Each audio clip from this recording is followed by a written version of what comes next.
Yo, yo, yo, yo, it's your boy, Brandon Choi, here in the place to be with my man, Brandy C, representing on the ones and twos in the place to be for the Hard Knock Media Podcasting Network. This is the fucking Do It Cast.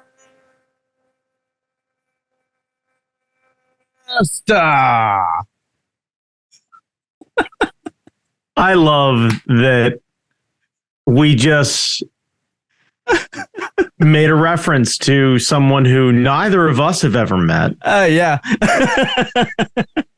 That is a throwaway joke that is very inside baseball. Just to torture my wife with a podcast and a video she probably won't watch. Worth it. Worth it. Oh my God. Okay. Brandon, Sir. Tell me about rotisserie chickens.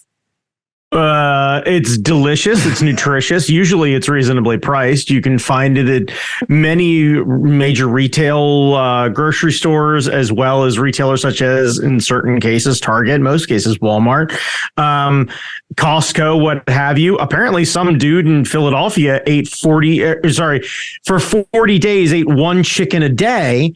Yeah. And somehow that counts as internet famous. Now, I will say I did see the invite, and that was fucking genius. Yeah, he had a poster of himself, and he posted it all over Philly, like on telephone poles and stuff like that. Right? Yeah, come watch me eat rotisserie chicken, and it what else are you gonna do, man? Right. And like for years, I have been in the mindset that like people used to watch dumb shit because it was a lack of options. 3 channels on TV. Yeah, so therefore, Andy Griffith was positive television. And like, I think if you gave people more options, there's no way that show gets that fucking popular. Turns out. But then again, when you've got YouTube streaming services, 700 channels on satellite TV. This dude manages to get people to show up and watch him eat fucking rotisserie chicken. And somehow the internet goes fucking banana pants for it. And I don't know if that says something about Philadelphia, if that says something about white people, if that says something about rotisserie chicken. Like, I don't know. Like that. Don't get me wrong. This very much feels like a Venn diagram of 3 circles damn near atop one another, where we're like, Philly, white guys, and rotisserie birds. Like, it's just kind of, because it wasn't like he was doing Peruvian chicken or something. No, like, it's just like a giant rotisserie chicken. Right. Yes. He's going to a grocery store and getting a rotisserie bird. And that's not that fucking impressive. Nah. Like, They're not that big. I mean, I saw. No, I mean, don't get me wrong. It's a hearty meal. To kill a whole bird every day, I think once you get past day 10, that's just scheduling.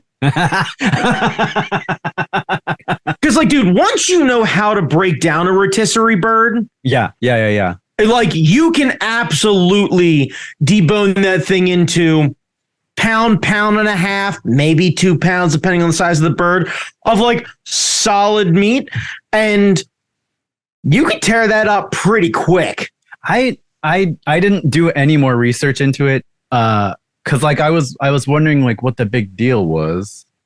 I think it's the signs, or it's the signs. The signs. I think it was strictly the signs. I think it was the audacity of this dude to post up about you coming to watch him eat rotisserie chicken, and people responding in kind over something so simple. Yeah.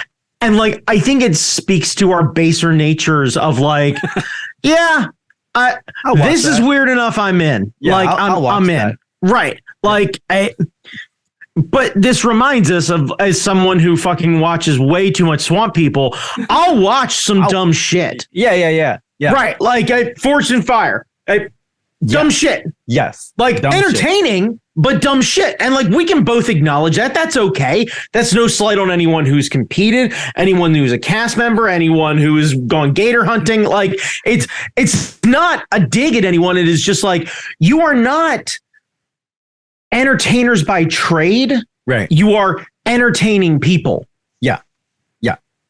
And I'd argue this guy falls into the entertaining people category. Yeah. Would you, if you were to perform such feats of endurance, would you do like a time limit kind of thing where like I'm gonna eat a chicken for as many days within like a half hour? Or I think I don't think a time limit is the thing. I think the longevity is the thing. Remember when Chris Haley watched Mortal Kombat 2 for like a year and a half every night? No. Oh, yeah. Oh, my God. Yeah, it was like, I don't know, pre-pandemic or something like that. And he got into the habit of it and he just started posting about it. And he watched Mortal Kombat 2 every night and posted about it. So every morning I woke up and he had new memes about it or new scenes or little commentary things or whatever it is.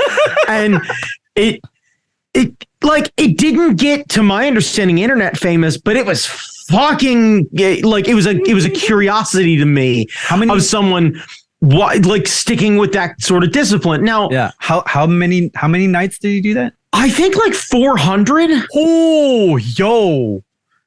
Like it was the consistency was the important part. Like just no matter what was going on, that dude carved the like, I don't know, 118 minutes or whatever it is out of his day to watch Mortal Kombat 2. And like, that is an odd pull and very specific, but I'm kind of fucking here for it. And like, I woke up every morning and I would check my phone and it'd be on Instagram and it'd be at dark 30 because I'd be getting ready for work. And sure enough, you pop up again. Right. And all of a sudden I see the test your might, or I see the logo come up with the, with the big title card or whatever it is with the flaming dragon. And it'll be like, back at it again. And you're like, all right, man, like fucking right. Like this is, you know what this is? This is Cal Ripken. Yep. This is Cal Ripken. Yep. This is, and I can't tell if this is a Baltimore thing or a people thing. People appreciate the what was the way it was put to me when I heard about it. Like I remember reading a whole big thing about why people appreciate Cal Ripken, and it was this: he's the lunch pail guy. He's reliable. He shows up every day. He brings his own lunch. He doesn't bail. He's consistent. And like this dude, 40 days isn't much. Now, in all fairness, religious overtone of 40 days is pretty fucking serious. Yes. And I think about that, but I do think there's a law of diminishing returns here, because like this is the old adage. I'm trying to fucking remember what comedian it was, but essentially he's like, why is it you play harmonica and guitar at the same time and you're Bob Dylan and you're a genius? You slap a pair of cymbals in between your knees and people cross the street to get away from you. Like, it's just, there's a line where like you can take this a little too far. But I think it'll come around. Like 40 days, big deal. 50 days, not so much. 100 days? 100 days? Big deal. Right. 101 day, 200 days? Well, here's the thing. If you can figure out a clever way to do it at 101 days, you watch Dalmatians and you live stream your chicken eating. Like you gotta come up, you gotta make it saucy for everybody else. Because otherwise you're just the dude who eats mac and cheese for every meal. Well, the sign did say at the bottom, this is not a party. What? And like I said, the sign is genius. Yeah. Like this shows this guy knows what the fuck he's doing. Because also this takes a level of commitment that you have to almost remove your social circle to do. Mm-hmm. Like, I don't know if we've ever gone 40 days without seeing friends, going out to dinner somewhere, having some sort of social event. Yeah. imagine planning around a social event. Like you and I go do Iron Age because we haven't done Iron Age in forever and it's fucking time and we go to get that beef. But I got to figure out that if we're going to do dinner at 7 at noon, I got to bump my chicken time up. That's true. I got to go get a fucking roaster and then I got to tuck into that bad boy and then let that work its way through so this way I can enjoy beef. Yeah. Like that's a life choice. Yeah. Now I imagine like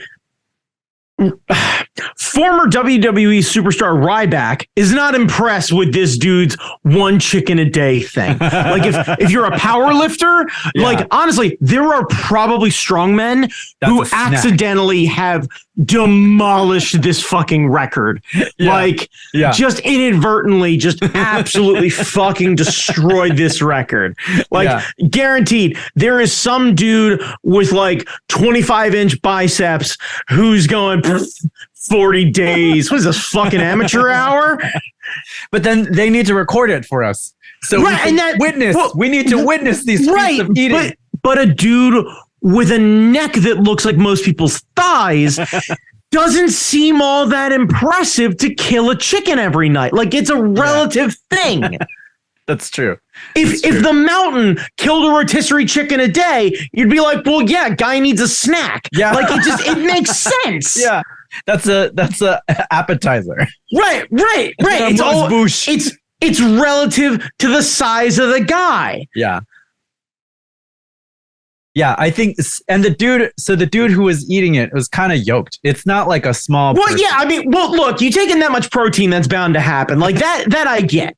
Yeah, like, but if it was like a short, like not like a muscle bound dude, but like just a regular looking show. If Danny DeVito, sat down every night and did a Q&A while slowly eating an entire rotisserie chicken. Yeah. That would be a feat. Yeah.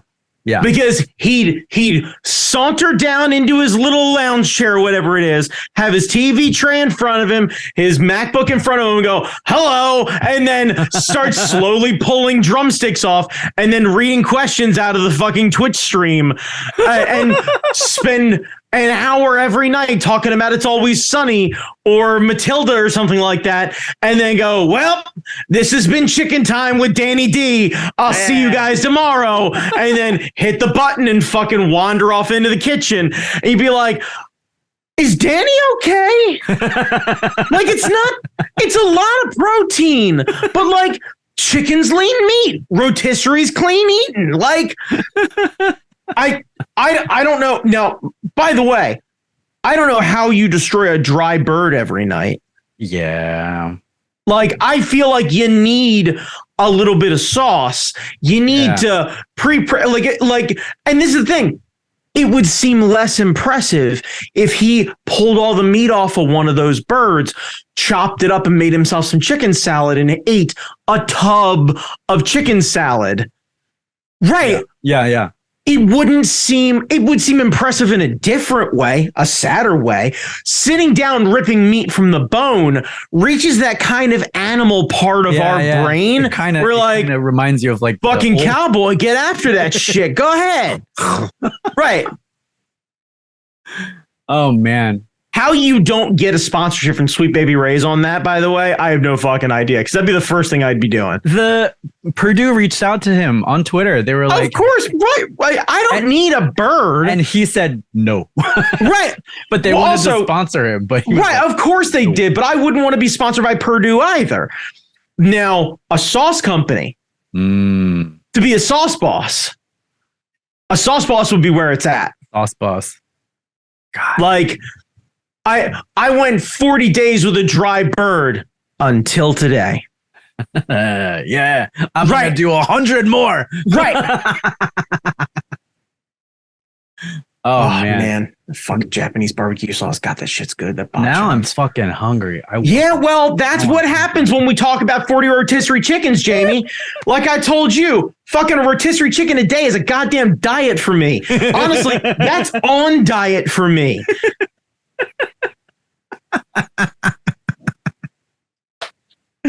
Oh my God. Oh, that's awesome.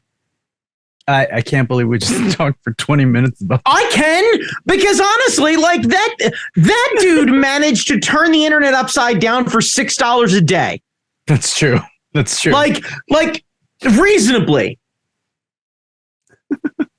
He managed to become during the most trying time Philadelphia has had, on the cusp of losing a World Series, a hero of Philadelphia must emerge. Da. Da, da. I am Philly fanatical for the fucking 40-day chicken guy. I don't know his name. I don't need to know his name. You know why? Because when you kill 40 rotisserie chickens, that's your new name now. You 40 chicken guy. You 40 chicken guy. Yeah, as far as I'm concerned, your new name is Kenny Rogers because you're king of the roasters. That's what's happening. How you doing, Kenny? Guess who this man is? He's the gambler. You got to know when to hold them, know when to fold them, and know when to kill a goddamn rotisserie bird. 5:45 in the PM, 15 minutes at the top of the hour, 45 minutes past the hour. It is goddamn rotisserie 30. Rotisserie 30. Just cracking clamshells, just throwing that steamy lid away to the wind, right? Letting that bad boy waft up. And like, there has to be a policy. Because by the way, I don't know if you ever tried to eat a bird directly out of that clamshell bottom. That is a soggy bottom. Yeah. Can't have it. No. Like you need a draining feature. Yeah. Like you got to, this man's got a procedure. Honestly, that's what I want. 40 chickens aside, I want to know this dude's breakdown technique.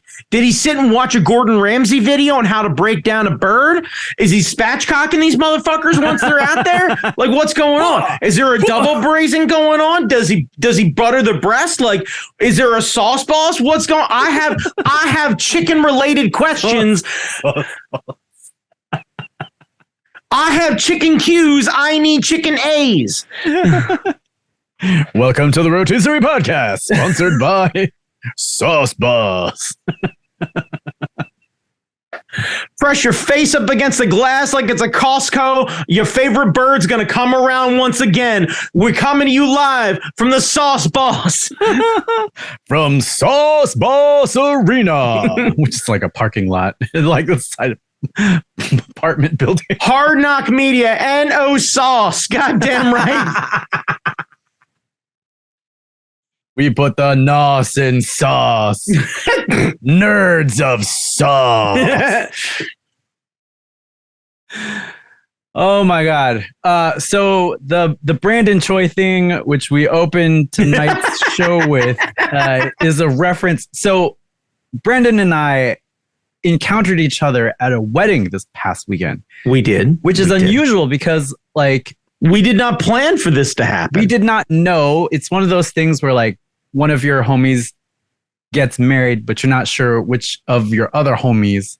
Right. So you're not going to put it on blast. Yeah, you're not going to be like, hey, you're going to the fucking thing. Right. No. Right. Because, right. Yeah. And like, what I learned is we could have potentially made a little bit of an awkward situation. Still technically can if someone can do the math, but we're gonna leave that aside. Yeah. We gathered on Friday, not expecting to see each other. Right. My wife and I were hanging out at a pub, having a delicious dinner, meeting some new friends who were also part of the wedding festivities, just trying to be delightful people. You know this person, I know this person. How the fuck do we know each other? Cool. Let's hang out. Let's break bread together. In this case, let's break delicious hot dogs and tots together, and let's gather around some beers. Like, ain't nothing wrong. And next thing you know, coming out of my periph, coming in hot, the only Time Magazine's only fucking Time Magazine. God damn, look, man, here's what happens. I got the honorary doctorate. You got Time Magazine. We hold on to what we got. Time Magazine's own Jamie angry Zen Master Noguchi coming out of my fucking 6 o'clock, just coming up from behind, just parking it down, and just immediately tearing into them tots. Why? Because fucking Jamie Noguchi. That's why. Man's got standards, principles, and you know exactly where he's coming from.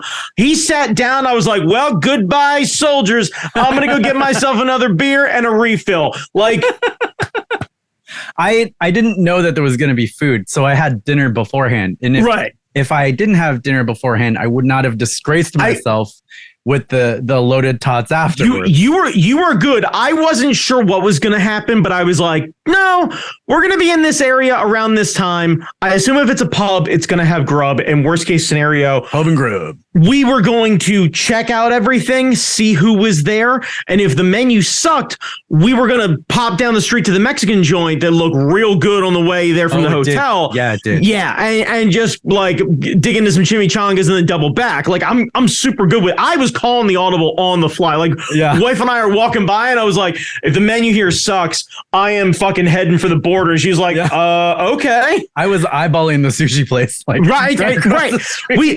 There were options, Jamie. Like, make no mistake. I knew we were potentially meeting people, and there was going to be, at the very least, some frosty beverages. I was going to work out food no matter what, because I had parked my car for the weekend, and I didn't have to fucking worry about that shit. So it was like, nope. I am going to be perpetually drunk and also eating way too terribly. Like, that is just gonna happen. That's what you do at a wedding. Look, if I'm going to get a weekend away and I'm going to have to spend it in a town I've never been in that doesn't have anything that it's particularly known for, especially food. It's not like we went to Chicago or something like that, where like there are things to do. Like, I can be like, well, I mean, we're definitely going to go get food, but like, let's carve out some time, go to the fucking field museum or something, or let's go down to the fucking lake, or like I'm going to go see some shit and it's going to be real good and I'm going to be real fucking excited about it. I don't know what Falls Church is known for except being in Virginia and there. Went to a breakfast place, which I am blanking on the name of, and had one of the best bacon, egg, and cheeses I've ever had. Oh, okay. Yeah, so it turns out there are some small, good food places somewhere. Okay. You know, I would say the food that we had at the wedding was top tier. Yeah. We did a show with Think Geek once. I think they used to be in I don't know if they were in Falls Church. I don't think it was Falls Church, but that was a different, that was some sort of like weird, not brewery thing or something like that. Coffee shop. Yeah, it was like a coffee shop / food joint or what. I don't know. Anyway, Falls Church. It's near Tyson's. Virginia's fucking weird to me. Like, I still can't quite get a handle on Virginia, but it was a perfectly nice weekend. Yeah. We got into the food. Things were good, but yeah, I wasn't expecting a random Jamie Noguchi to appear, and I was like, well, shit. All right. Yeah, it was cool. I wasn't sure who was going to be there either, because I knew some of the other friends. Like, I knew some of the other friends, but I didn't like know them. Right. Yeah. I assumed a couple certain people were going to be there. And I was like, okay, well, worst case scenario, I'm going to have some familiar faces that I'll be able to see. And I'll be like, okay, cool. This will be good. And then once we saw you, it was like, all right, well, at the very least, that's home base. I've got my wife and I've got Jamie Noguchi. I'm good. Like, I got a safe space. And I forgot how it came up, but like your wife had mentioned she went to like a school with a kid named Brandon Choi.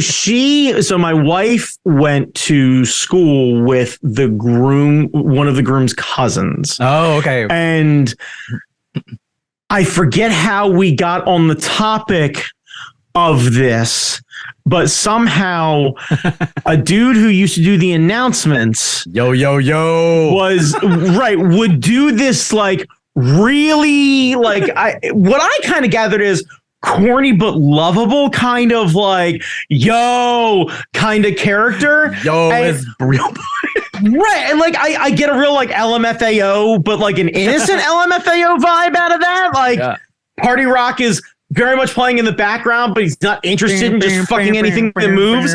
Right. But it was your boy Brandon Choi. Your boy Brandon Choi. And because Jamie loves to, and I say this with every bit of kindness I'm capable of muster, fuck a joke into the ground.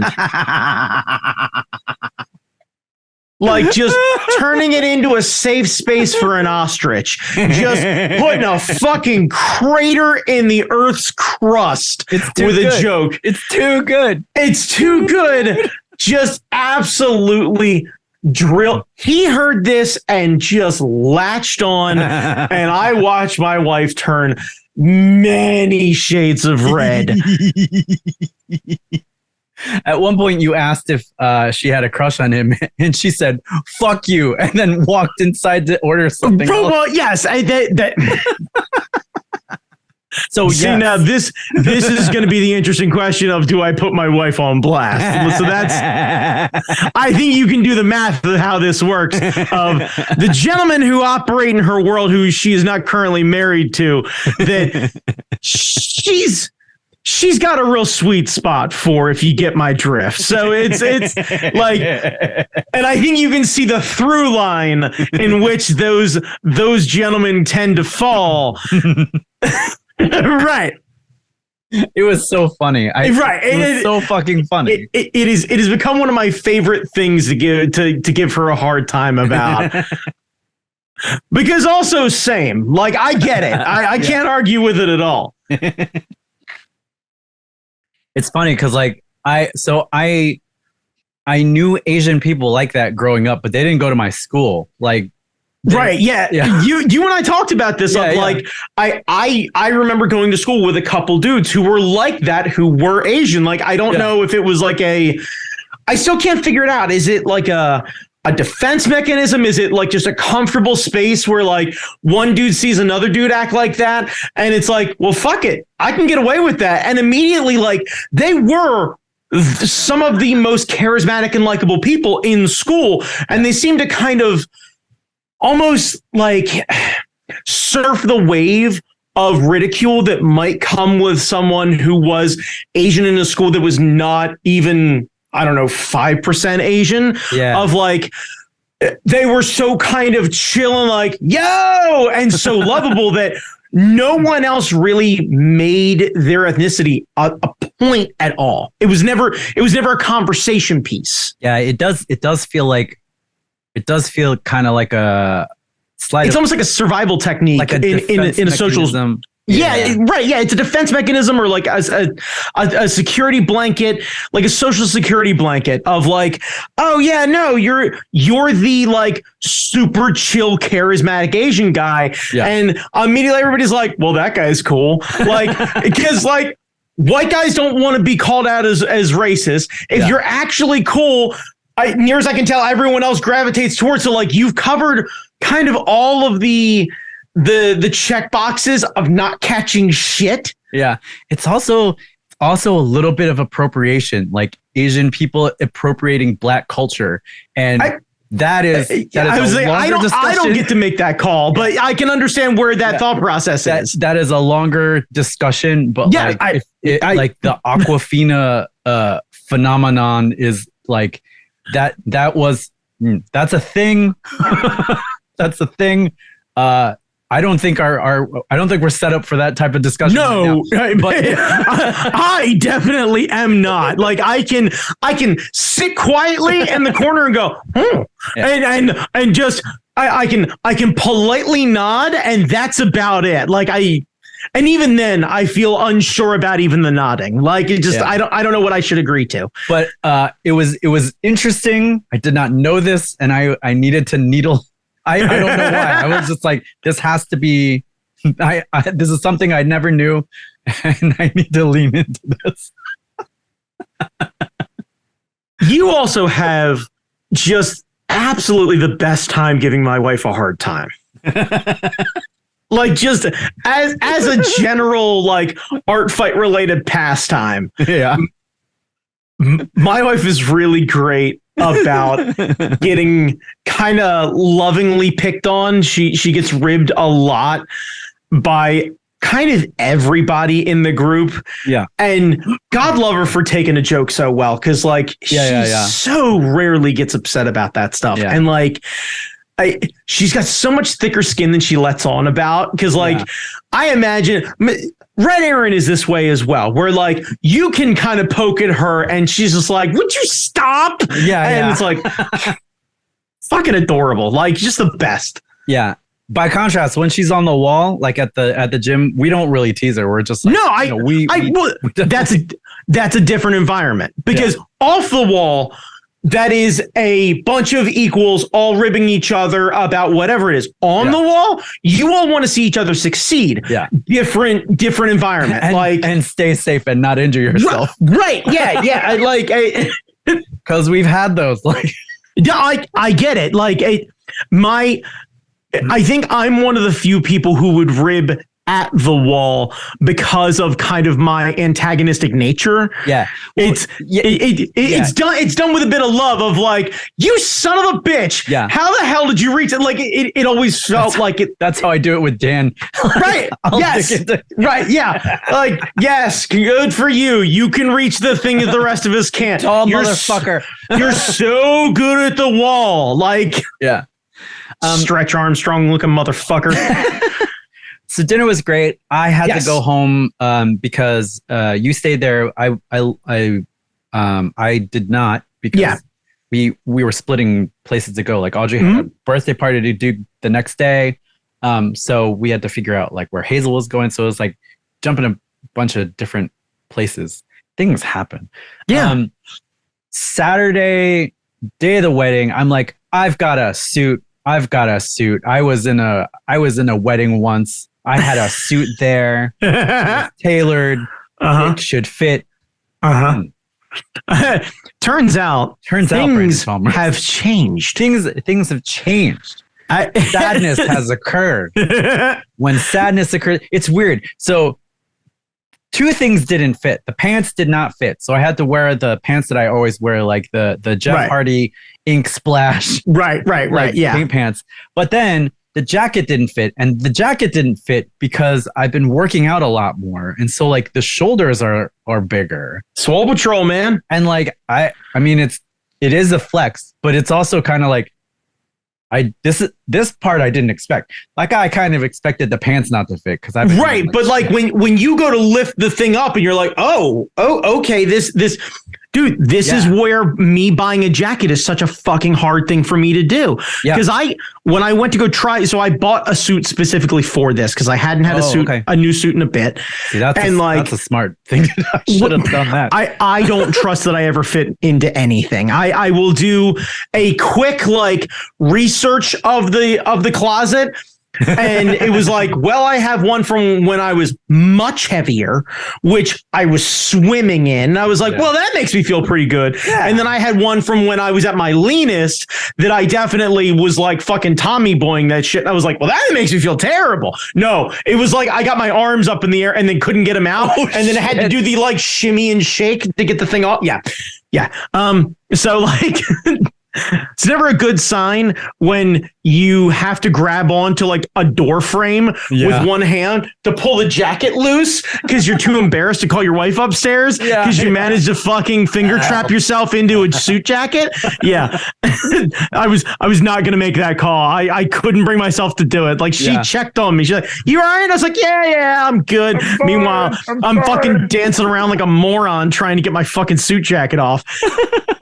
So I went to go get another one. And what I learned is even in the manufacturers of the same place that I went to, the sizes were off by 2.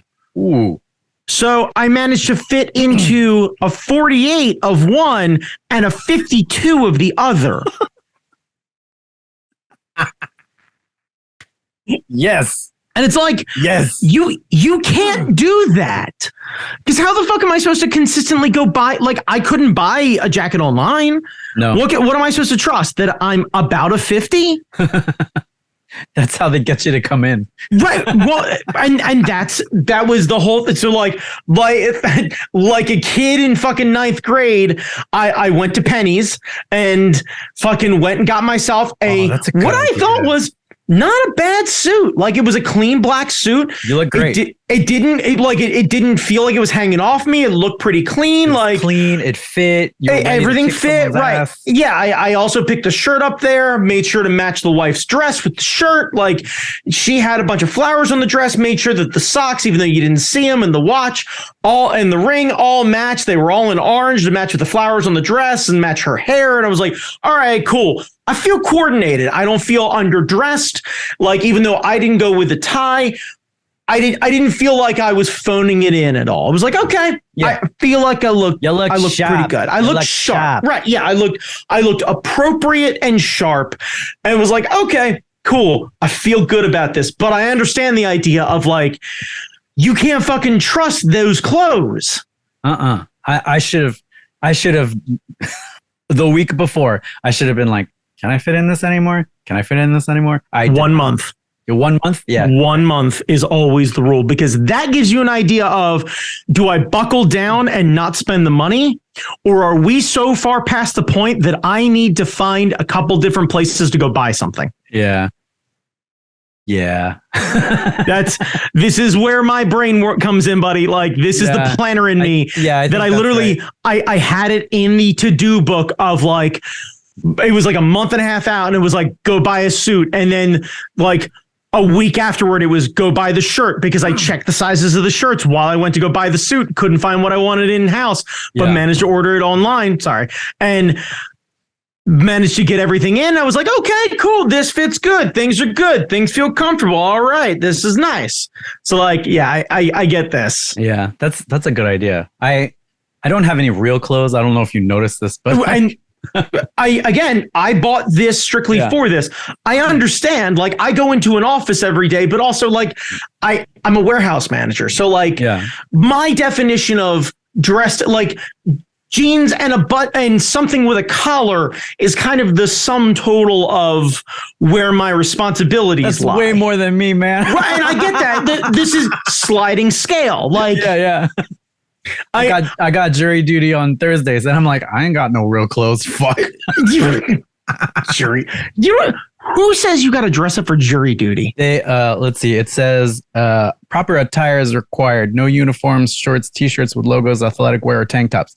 So that's like my entire wardrobe: t-shirts with logos and like athletic wear. I have nothing, so I might need to go to a store for fucking jury duty. They're like, oh, call in, normally my number is high. My number is 7. I'm getting called. Ooh, you were definitely getting called. I'm getting called. You're definitely getting called. Yeah. But yeah, clothes was weird. The ceremony was cool. It was at a church.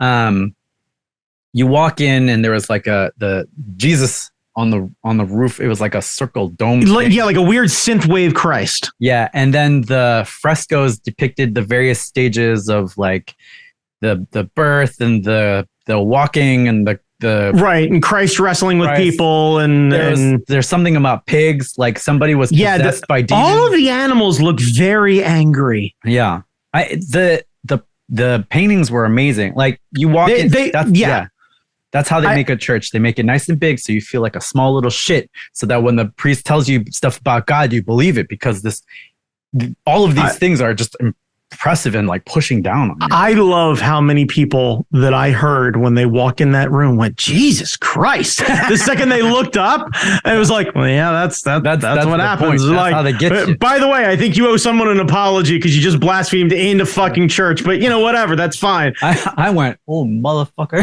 Right.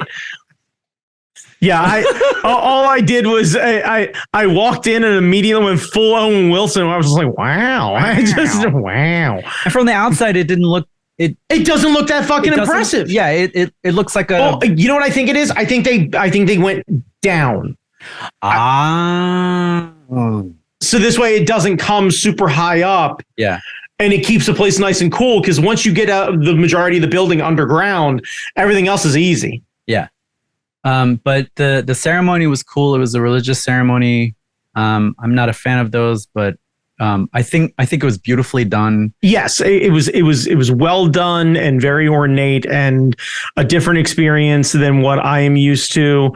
And it was a beautiful thing. It was very nice to be able to see our loved ones acknowledge their faith, whether it is actually their faith or their family's faith or whatever it is. But it was, it felt like a very respectful ceremony that I think made quite a few people very happy. Yeah. When the grandparents and the parents are smiling. Right. It's a good time. Yeah. It's a good time. When everyone in the front 2 rows is fucking beaming, that's how you know things are good. That's why you're there. We saw the photographers who were yoked.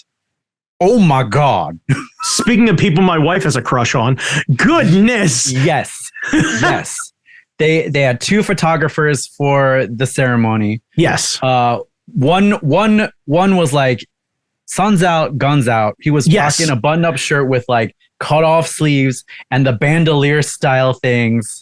Yeah, it was a very like it almost looked like gun holsters, but for cameras. And it was a look like they had like the tiny sunglasses, like if you were a villain in a 90s like terrorist movie sort of thing they were wearing. Yeah. Had the whole outfit for both of them looked very Brendan Fraser in the first Mummy movie. Like like just like proper slacks, hardcore boots, but like Italian leather boots, not like combat boots sort of thing of like, this is a very practical fucking shoe, but a good looking shoe. Yeah. And like the just perfectly cut, crisp white button downs with just the slightest bit of chest hanging out. Oh, yeah. So this way you wanted them to take your picture. Yes. Like, I think that's part of the whole thing is like, you want me to pay attention to you. Like, oh yeah.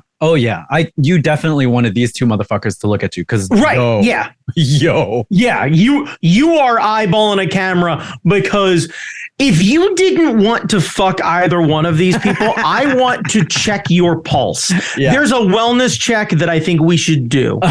Is either you're lying or you're interested. Yeah. There's no middle ground whatsoever. Yeah. They were impressive. The one guy with the bandolier, the straps, he was shooting Canon. They were all digital. Yes. Not that I was paying attention to the. No, definitely not. But like during the ceremony, it was you didn't hear any clicking because the Canon has silent shooting. The mirrorless ones have silent. Right. Shooting. Yeah.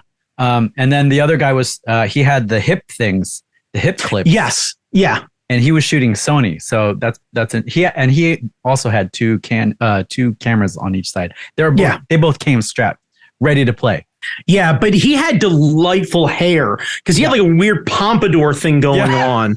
Like, yes, the other dude was way more subtle about his delivery of how sexy he was. Yeah, because like the first guy was really pouring it on. So the second guy was that like subtle sort of like, hey, how's it going? And like, while one person was like fawning all over main guy, there was some girl standing behind that main that one friend who's being way too aggressive, being hey, how are you? Yeah. I like your hair. It's just, yeah. I cannot wait to see the photos that come out of it. Yeah, same. Yeah, I'm excited. I never noticed the photographers, but they were noticeable. No, they were noticeable. Right. And it wasn't just like hawking after their gear. Usually I would understand you being swooning over their camera gear or whatever it is. But like there was the camera gear, but also like fucking got the vapors. Yeah. So ceremony is at the church. Reception was at this fancy ass restaurant. Yes. Yes. Like on an artificial lake. Like you walk up and there's a giant koi pond. Yes, and a waterfall and glass walls everywhere and super fancy this and that. Yeah, and the food was delightful and way above my pay grade. It's way above my same. So we got there and there was time to mill around before the couple showed up. And I decided that I was going to try to meet newish people. Okay. it was difficult because I am not very good at that unless I'm behind a table. That makes sense. Yeah. When people approach you about your work, it makes things a lot easier for you to joke around or whatever it is, because it gives everyone a focal point. Yeah. So I tried to meet different people and I ended up like hanging out with people that I had tertiarily knew before, but just ask them more questions about, like, you know, how do you know them? Like, right. Yeah. So I don't know how successful that was, but well, because like when you go to a wedding, you usually kind of, if you're with your significant other, the two of you can go off somewhere if you want to and just, you know, isolate yourself, or you find another couple and you just kind of, and that's your group. Right. Yeah. And you kind of tend to gravitate or whatever it is. I can understand that. I know during the previous administration, I got invited to a wedding that I got sat with my ex. Not when we were still married. So it was her and I and her mom and her brother, and then like two other people who didn't seem to want to talk to anybody, and then the neighbors that the bride grew up with across the street or something like that. So it was like a family friend, but very much felt like an obligation sort of invite. Yeah. And when I'm in this scenario, I have two options. I can be kind of quiet and friendly and just kind of mill about and just kind of deal with the evening and okay, whatever it is. Or I can try and make a friend. And I decided that the lady who was the neighbor, who I could tell felt a little weird about being there, she was my huckleberry. Because we sat down and immediately I look over at her, I grab a loaf of bread, and I was like, would you like a delicious roll, or can I get you a refill on what I hope is a vodka and tonic? And she chuckles and she was like, yes and yes. And I was like, my man. And that's awesome. Literally pulled a Momoa. I got up. I brought the two of us the exact same drink. And I looked at her and I went, hey, not for nothing. And I said it loud enough that her husband heard, because like he was sitting there, but I don't think he was necessarily in love with the idea of her getting drunk. I was like, not for nothing, but don't let him ruin your good time. I don't want to see that glass empty. All right. You let me know. I got you. And she's like, I don't know if I'm gonna be able to get home. And I looked at her and went, you and I both know I can carry you out of here. And she kind of chuckled and turned a little red, because she was like late 50s, early 60s. And like, I was like, fuck it, we're going to have a good time here. Oh, that's awesome. Her and I ended up just sharing stories about people who I didn't fucking know about, but she's telling stories about, you know, oh, when so-and-so was this age and then this neighbor was absolutely awful and yada, yada. I got to learn about all the fucking family, got her fucking wasted. That's and so fun. by the time the night's done, she's fucking laughing, hanging on my shoulder. When she gets up to leave, she stumbles, catch her, make sure she's upright. And like, by that point, she had 8 maybe vodka and tonics or whatever it is. Yes. She's maybe 120 pounds. She's like 5'2". Like, right. She was fucking gone. That's awesome. I walked her out to her car. Like, my husband's like, I don't know how I'm going to get her out of the car. I was like, fuck it. Keep the air on and just let her sleep. She'll be all right. And like, yeah, that's awesome. And it's I've done this a couple of times at like different weddings where like, I know that, okay, time for a social experiment. How fucking friendly can I get? Yeah. And what's going on? And especially when I know I'm not driving, fuck it. I'm going to find myself a party buddy. Yeah, that's awesome. I'm not like that. Don't get me wrong.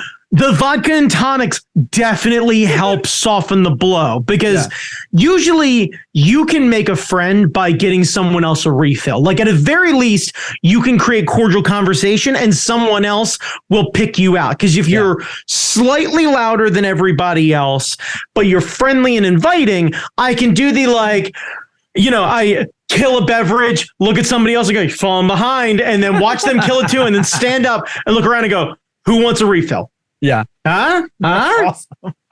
Right. And like, the second you get more than 2 drinks, I immediately am like, Phyllis, I need a second set of hands. Let's do this thing. Come on. She's like, I don't know if I can walk. Fucking nope. Come on. You're my tag team partner. I can't do this. We're the Road Warriors. We got to get up and do this. We're going for the belt. I'm the hawk of your animal, lady. You complete me. Do you understand? We have to point to the sign at the end of the night. Right. I'm Leo, you're Rose, lady. Like this is time. I'm gonna hold you up at the bar. Near, far, wherever you are. I got you. I got you. And because I know enough shit like that off the top of my head, immediately she's like, all right, I'm gonna do this. And then she stands up and I go, nope. Yeah, that's not going to happen. And then immediately tag someone else in. Yeah. Oh, man, that's awesome. And by that point, everyone else is laughing because I got a fucking lady who should not have been talking to me, who was seated next to me, to fucking suddenly become my party buddy. And now she's checking out halfway through the night. It's like, no. I'm coming back and you're going to eat more rolls because we need to soak up some of this. I can't have you checking out on me. We got to give you we got to work out something. Can I get some fucking hummus and chips or something for this lady? She's going to die. Like, well, then dinner, we got called in for dinner. We were sitting at the same spot. Yes. We were next to some of friends from our I already. You blew it. I blew it. You blew it. Are you going to edit it or no? Nope. Nah, anyway, so if we you notice it, you notice it. If you know who it is, you know who it is. Anyway, so we're sitting next to their friends, right? And I got to sit next to them and chat with them a little bit. Like, yes, I'm better with the like. If you're here, I can talk to you to the side. Like I'm very bad at like going up to randos and just saying Right. Yeah. A captive audience at a table makes it a lot easier to joke around. And you also have a fair bit of common ground with these people in a lot of ways. Yeah. So like it makes sense that you could easily be comfortable with these people. Yeah. So that was nice. Because we have encountered them at other places before. Yeah. We've had dinners with them before. But I'd never I'd never been there like when they were around. So it was right. Like I have had dinners with these people years ago, and it was one of those like you're in a big group of people, you're joking around, you have a couple one-liners back and forth. There's a very comfortable environment of like, I feel like if I saw this person somewhere, I could walk up, go, hey, how you been? Handshake, fist bump, whatever it is. And they'd be like, yo, what's up? And we could have quick conversation, especially if there was no one else around. Yeah. There is a mutual understanding that you are easy to deal with. We both have the same mutual people involved. Neither one of us want to embarrass each other. And if people get dumb or whatever it is, we can gravitate toward each other and find a very comfortable environment. We don't have to deal with randos if we don't want to. Yeah. Yeah. So it was cool hanging out with them, getting to know them a little bit. Like, yes, I didn't want to like blow smoke up their ass. Yeah, but I think there's a level of that where you can make people feel uncomfortable. And I don't think we were there. I think we were making them feel a little special, and hopefully one of them especially a bit appreciated for work that I don't think they necessarily catch the appreciation they should get all the time. Yeah, that's for sure. So I missed the cake and I missed the dancing. Like there was a fair bit of dancing. The cake was very good. Yeah. When dinner was over and cake was done, wife and I and a few other people gravitated outside to be able to go back out onto the patio area where we were having the cocktail hour. Just kind of take the night in because it was beautiful out. It was getting a little toasty in there. Oh yeah. Yeah. So got a little time outside, which was nice. Got a little chit chatting going on. Came back in. Way too much cake. Cake was super good. And then they broke out all of the pita and dips and whatnots. Right. Little post-dinner nosh sort of thing. God. A little bit of soaking up the alcohol, if you will, on the way home. I'm sad I missed it. So I rushed back to pick up Hazel. Turns out Hazel ended up spending the night at someone else's place. So I missed out. So you could have stayed for a bit longer and didn't realize it. I could have stayed a little bit longer. That's a shame. I have contemplated driving back down, but I wasn't sure how late things were going to go. Yeah. And also, I was kind of like, once you unkit, It's hard to right. Once the buttons are undone, that's it. Yeah. Yeah. Once I decided to roll the sleeves up, it was like that's my new temperature now. That's it. That's what I'm used to. Like the jacket came off and I was like, well, the jacket's off, and the sleeves came up and I was like, well, the sleeves are up. Yeah. It's like, this is the new me now. Yeah. I'm going to move around. I'm going to look exactly this way. And that is what it is. Yeah. But it was an unexpected surprise to have people to hang with there. Yes. Because I wasn't sure. I was like, when I got the invite, I was like, I'm not. Same. Yeah. Same. Yeah. Hence why the people at the table on Friday when you showed up, we were like, wife and I were apparently like the first ones there who were part of that crew. I think there might have been a group inside who we had no idea who anyone was there. Oh, okay. But like she and I were outside waiting for the food to show up, and literally someone walked up, saw someone else, and asked about the groom, and my wife hears the name immediately like a fucking meerkat, like perches up, hears that, gets up mid-conversation, just gets up, walks away from me, goes over, grabs them, essentially was like, hey, we know this person too. We're here for this thing. Do you know anyone else? And they were like, we know each other. And she was like, great. Now you know me. I'm Nicole. And comes over and introduces. And I was like, how do you all know each other? And it was like, college roommate. And I went, great. Park it. Here's menus. Here's what's going on. Nice. Fucking hang out. And it was like, y'all are going to be the new friends now. Like that's fine. Cause it was like, we needed that sort of secondary thing. Yeah. I needed someone who I would know where if we got ourselves to the reception and we didn't actually know anyone else, there'd be some sort of friend group that we could talk to. Yeah. It was fun. It was weird for me because this is the first like big social interaction where there's a whole bunch of people, like no masks. This is like my first, like, we're still in the pandemic. So I am not going to say post-pandemic bullshit. Right. Like the first, I don't know, vaccine booster. Fully vaxxed environment where you decided that you wanted to take a chance. Yeah. So that was a little bit of a stressor. I get that. And then like, you know, trying to meet new people was kind of weird. So it was fun, but it was weird. But it also made me think that like, I kind of I missed the dancing part and I missed the dinner part. Is there a way we could just like make prom somewhere and rent out yes, like rent out a place and then we're adults. We can pay for that and just do that if we want to. Yeah. Absolutely. Cause like, I don't want to go to a club cause I'm going to hate the music that they play. What you want is a reception. Yeah. I want a reception. I want to eat some food and it doesn't have to be catered. I'm going to go down to like Five Guys and grab a whole bunch of burgers. And we can cater it a different way. Like you can Qdoba cater or whatever it is. Like we can rent whatever it is. Like that's fine. Yeah.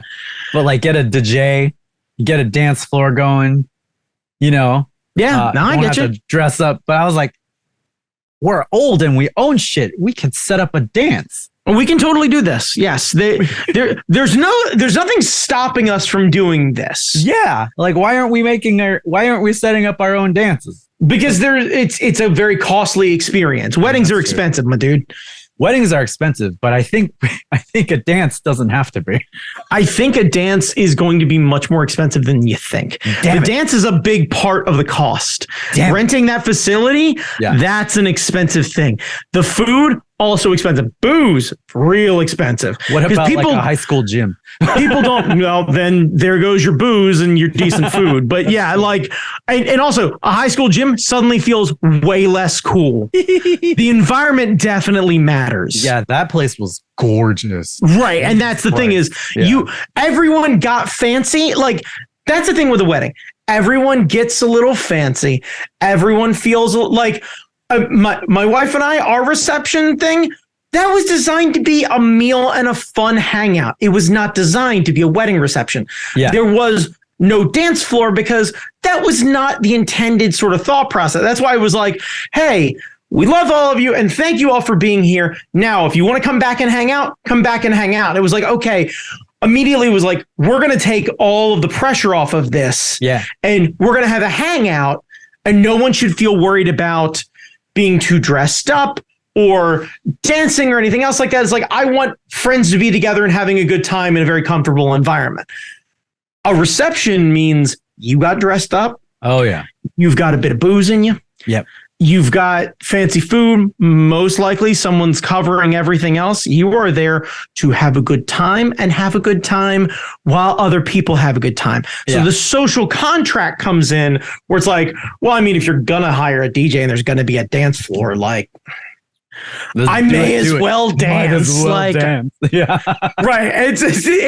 People will meet. I think this is like, people are almost non-Newtonian fluid. They'll meet whatever the vessel is that they're in and fill it up. They fill all of the little nooks and crannies. Right. Like, people will meet whatever the level is for what you set.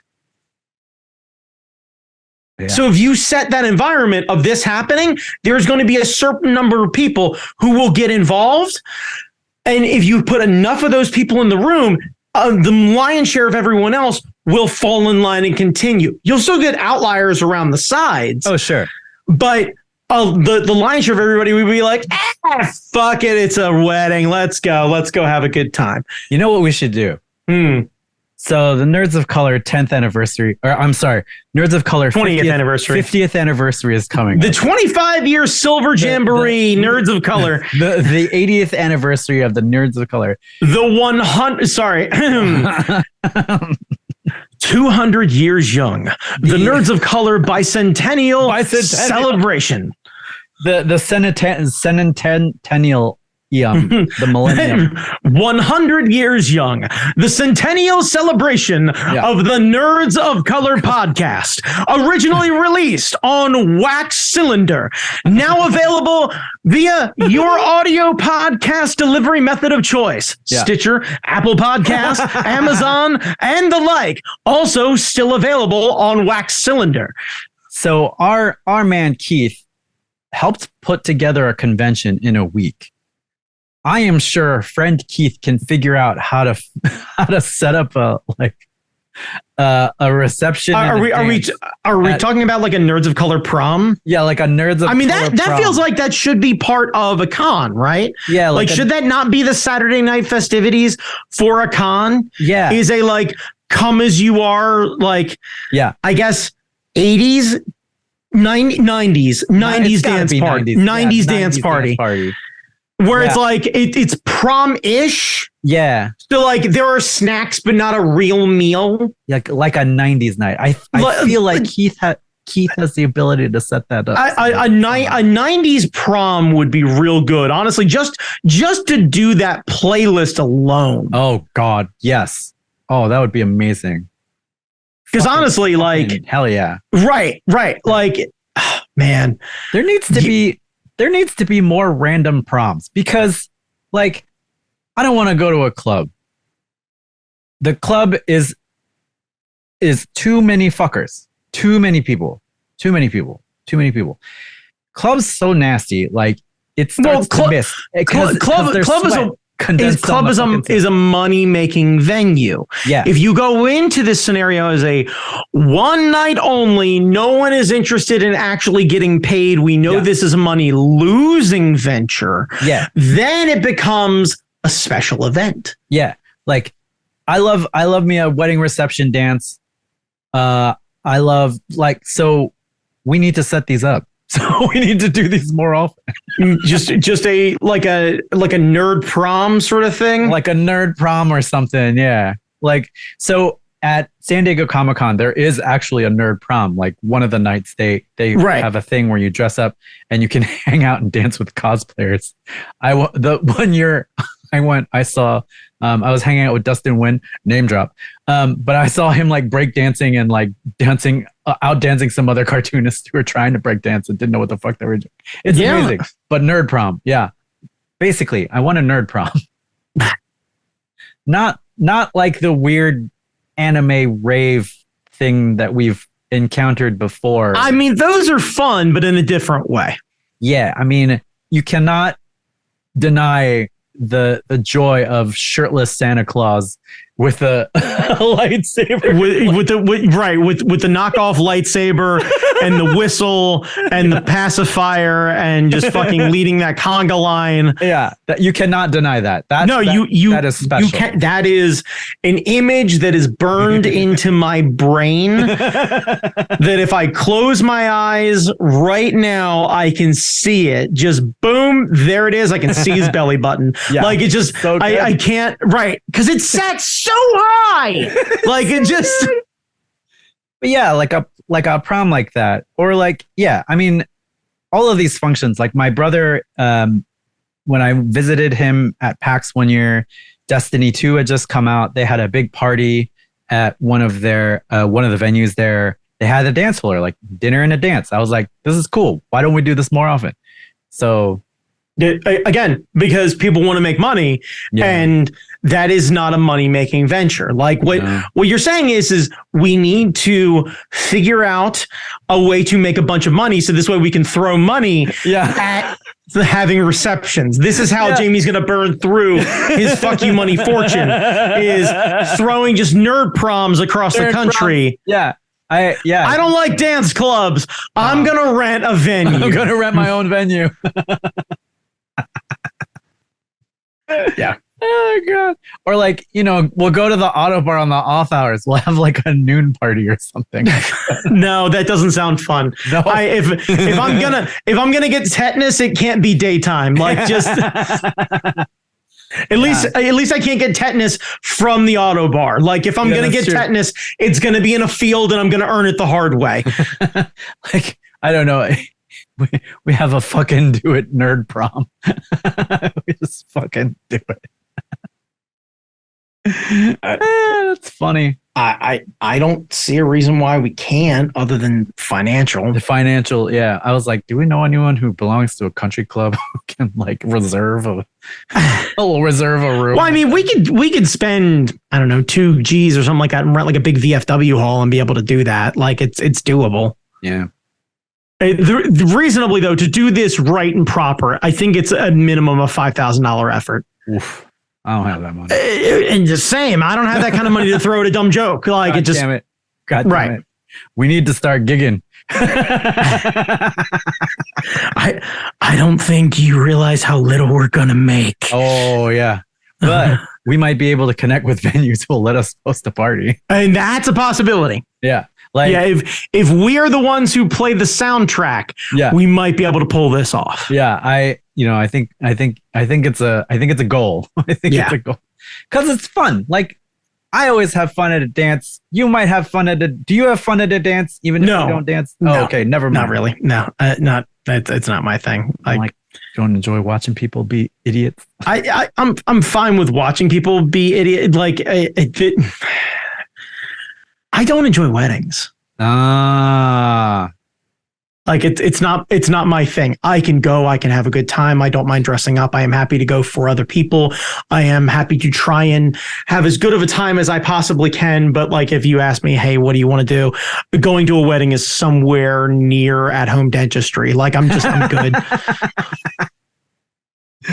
Yeah. It costs way too much. It's way too fucking formal, and I don't really enjoy dancing. So it's like, okay, this checks 3 boxes that I don't want to check. Do you like the dancing part? God damn. Right. See, and that I get it. Yeah. All right, let's wrap this motherfucker up. Brandon, where can people find you? You can find me on Instagram at @ThatGuyChalmers and never on Twitter. I'm saying it now. All right. I was squatting on a fucking name just in case I want to return. At this point now, no. If it bankrupts Elon Musk, I will join its smoldering husk. So if you use your Twitter right now, you are costing him money. You are costing him way too much money. Yeah. Every time you use the service, it costs server space, it costs infrastructure, and he has no idea what he's doing. So right. He always has no idea what he's doing. Yeah. And he's going to start selling my data the more I use it. And he's already sold your data. Like, right. So like, I don't want to give any more into that guy. Like, I don't want to further that platform. I don't want to grow it at all. I don't want to be part of the interface. Yeah. I just, no, thanks. Yeah. No thanks. I had already been kind of out on Twitter for years, and now I am like, fucking drag that thing behind the shed and old yeller that shit. So the bad thing for artists, at least, is that Twitter was one of those places where random people would find your shit. Right. Like all the other places, like Instagram, not going to happen. No. ArtStation, not going to happen. DeviantArt, not going to happen. None of these other systems that are quote unquote set up for visuals are easy to find other people. So like people have found my stuff on Twitter just because I post on Twitter. I found other artists on Twitter just because like of the way, you know, random people find this thing. No, I get it. I believe me, I wanted Twitter to be better.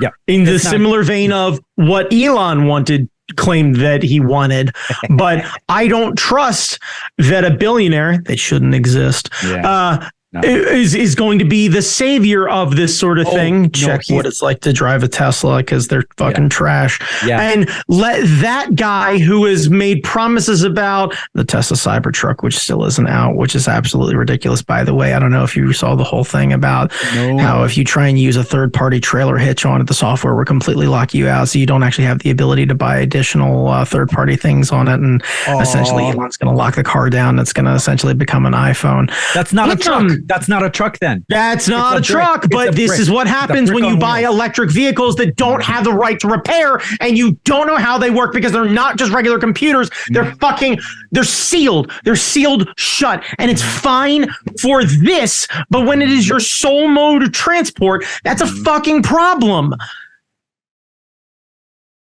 So you're not on Twitter. No. So in turn, which is fucking ridiculous because the guy sells a flamethrower. He sells from the Boring Company a flamethrower, and it should be something that I fucking love. And this dickhead has sucked all of the love out of the old George Carlin bit of, boy, howdy, I'd sure love to throw fire on that guy over there, but he's so far away. Like, just...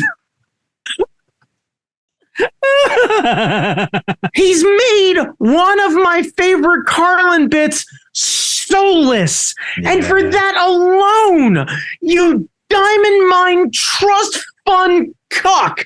Yeah. Fuck, I hate that guy. I hope he absolutely falls down a flight of stairs into a pile of needles and catches AIDS of the chlamydia or the warts of the fucking dick in the fucking ass. God, I hate that guy. Seriously, I want a rough biker to beat him half to death and leave him for dead so this way his self-driving car can navigate him into a fucking lake. God, I hate that fucking guy. God damn it.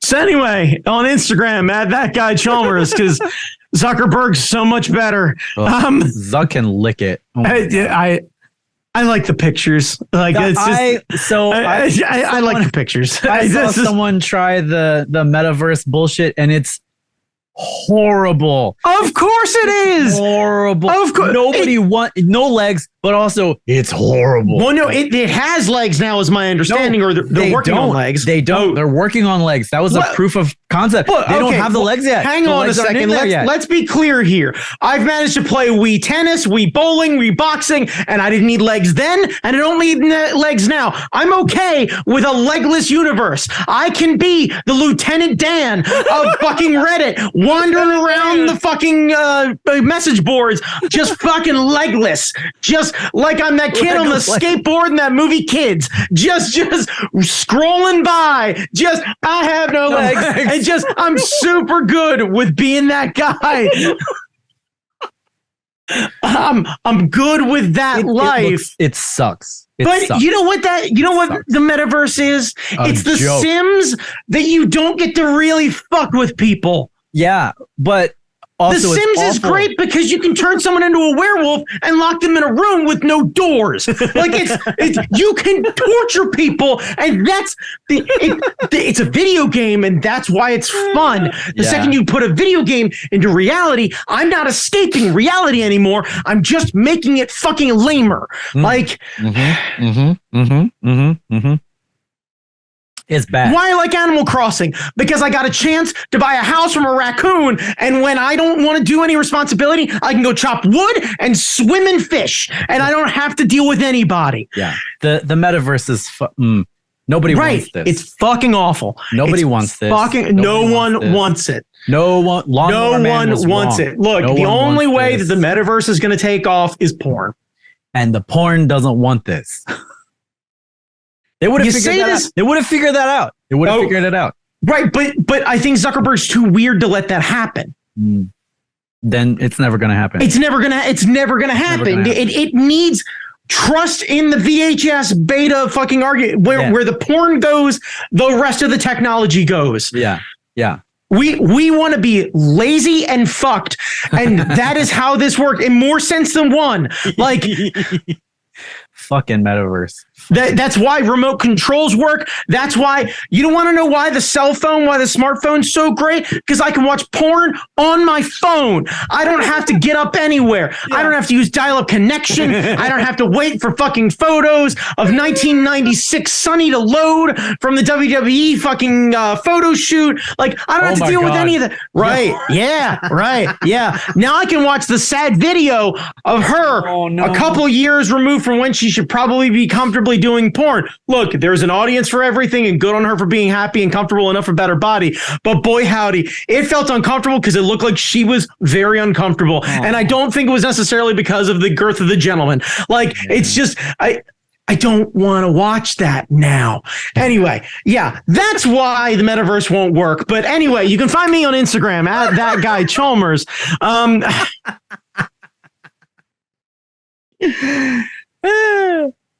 Jamie Noguchi, where can they find Time Magazine's own you? I am also on Instagram at Jamie Noguchi. I am on Twitter, Angry Zen Master. I'm just there to watch the ship burn. It's amusing. I'm on Spotify and all your musical things. Yes. Jamie Noguchi. Yeah, all that stuff. Yes. Download Sushi Boat Time. I've set up the email on my main computer. Okay, so this is some dumb shit. The way I used to do this podcast is like I would render it and put it together on my PC, and then I would transfer it to the Mac because I had all the passwords set up over here, and then I would upload it from here. And I was like, why am I doing this? So I put everything on the same machine. So now you can also, if you would like to, email us at info@fuckingdoitcast.com. How many unread emails do we have from Victor? We had one from Vincent. Vincent, sorry. Vincent sent in, let me read it now. Vincent said, I wanted this to end, but go ahead. Vincent said, test. Hi, Brandon. Hi, Jamie. This is just to remind Jamie to give Brandon access to this mailbox. And I said, no, motherfucker. I set it up here, so I have access to it 24/7. It won't log me out. So I've got it set up. Okay. So if you email us, we will answer it, and we'll probably talk about you on the podcast. Awesome. So if you don't want us to name and shame, don't put your name on it, or just tell us. Or just say, hey, guys, I'd rather keep my name out of it. That is perfectly fine. We are capable, at least I think for the most part, maybe not so much Jamie, but probably me, can keep your name out of it. Yeah, I'll fuck up. But yeah. All right. Good luck to America. Maybe we'll see you next week.